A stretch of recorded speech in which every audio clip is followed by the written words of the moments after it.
எல்லாருக்கும் வணக்கம். நான் உங்கள் அர்ச்சனா தாமரைக்கணி. நான் இப்போ உங்களுக்கு சொல்ல போகிறது முருகர் என் வாழ்க்கையில் நடத்தின ஒரு அதிசயத்தை பற்றி தான் சொல்ல போகிறேன்.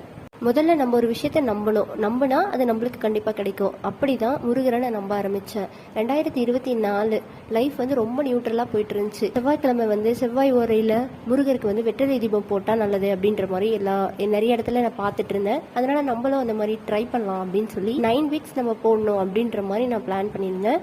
3rd வீக் நான் போடும்போது என் லைஃப்பில் ஒரு சேஞ்சஸ். அது என்னென்னா, ப்ரெக்னென்சி கன்ஃபார்ம் ஆச்சு. இது எனக்கு ஃபஸ்ட் ப்ரெக்னென்சி கிடையாது, செகண்ட் ப்ரெக்னென்சி. ஃபஸ்ட்டு ப்ரெக்னென்சியில் எனக்கு ஒரு கேர்ள் பாப்பா இருக்கிறாங்க. ஆட்டோமேட்டிக்காக நம்மளுக்கு ஃபஸ்ட்டு கேர்ள் இருக்கும்போது செகண்ட் ப்ரெக்னென்சி கன்ஃபார்ம் ஆகும்போது இன்கேஸ் அது பாயாக இருந்தால் நல்லாயிருக்கும் அப்படின்னு ஆசைப்படுறது, அதாவது ஆப்போசிட் ஜெண்டர் இருந்தால் நல்லாயிருக்கும்னு ஆசைப்படுறது எல்லாருமே ஒரு காமனான விஷயம் தான்.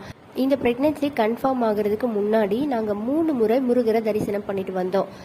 செப்டம்பர் 20ஆம் தேதி 2024 அப்போது நாங்கள் ஈவினிங்காக நாங்கள் திருப்பரங்குன்றம் முருகரை பார்க்குறோம். அன்னைக்கு தரிசனம் பண்ணிட்டோம். அடுத்த நாள் செப்டம்பர் 21, 2024 அன்னைக்கு விடிய காலையில் நாங்கள் திருச்செந்தூர் முருகரை தரிசனம் பண்ணுறோம். எனக்கு டேட் ஆஃப் கன்செப்ஷன் என்னைக்கு ஆயிருக்குன்னா செப்டம்பர் 23ஆம் தேதி, அதாவது 2 நாளுக்கு அப்புறம் எனக்கு இதுவாயிருக்கு. ஆனால் அப்போ நான் கன்சீவ் ஆகியிருக்கிறேன், எனக்கு இந்த மாதிரி அப்படி எதுவுமே தெரியல. செப்டம்பர் 28ஆம் தேதி நாங்கள் கோயம்புத்தூரில் மருதமலை முருகரை பார்க்க போகிறோம். மருதமலை கோவிலுக்கு போயிட்டு வந்த எல்லாருக்குமே தெரியும், அது மலை மேலே இருக்குது, கொஞ்சம் ஹைட்டு, நம்ம ஸ்டெப்ஸ் ஏறி இறங்கணும். அதே மாதிரி கீழே பாம்பாட்டி சித்தர் பார்க்கணுன்னா எவ்வளோ ஸ்டெப்ஸ் ஏறி இறங்கணும்னு தெரியும். இந்த ப்ரெக்னென்சி சிம்டம்ஸ்லாம் இருந்தாலும் ஒரு டவுட்ஃபுல்லாக தான் இருந்தது. அதனால நான் ரொம்ப தூரத்துலேருந்து வரோம், போய் பார்க்கணும்னு சொல்லி நான் போயிட்டு பார்த்துட்டு தான் வந்தேன். திரும்பவும் நாங்கள் கோயம்புத்தூர்லேருந்து வந்தாச்சு. வந்துட்டு ஒரு 1 வீக்கில் மறுபடியும் செவ்வாய்க்கிழமை வருது. அன்னைக்கு செவ்வாய் ஓரையில், அதாவது 3rd வீக்கில் செவ்வாய்க்கிழமை விளக்கு போட ஆரம்பித்த 3rd வீக்கில் எனக்கு அந்த ப்ரெக்னென்சி சிம்டம்ஸ் இருந்தது, ப்ளஸ் லைட்டாக ஃபீவரும் இருந்தது. நாங்கள் அதனால செக் பண்ணி பார்க்கும்போது எங்களுக்கு கன்ஃபார்ம் ஆச்சு.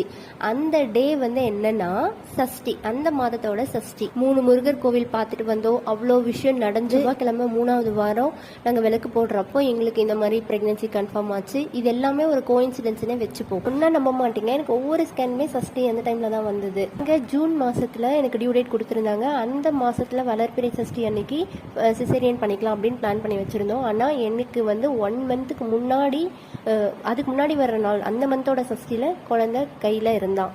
எங்களோட 3 பேரோட ஹாரோஸ்கோப் வச்சு எங்களுக்கு 99% கேர்ள் தான் சொல்லிட்டாங்க. நாங்களும் கேர்ள்னு ஃபிக்ஸ் ஆகிட்டோம். ஆனால் அது நடக்காது அப்படி சொல்கிற விஷயத்தையும் முருகர் நடத்தி கொடுப்பாரு. இந்த மாதிரி எங்களுக்கு பாய் பேபி பிறந்தார்.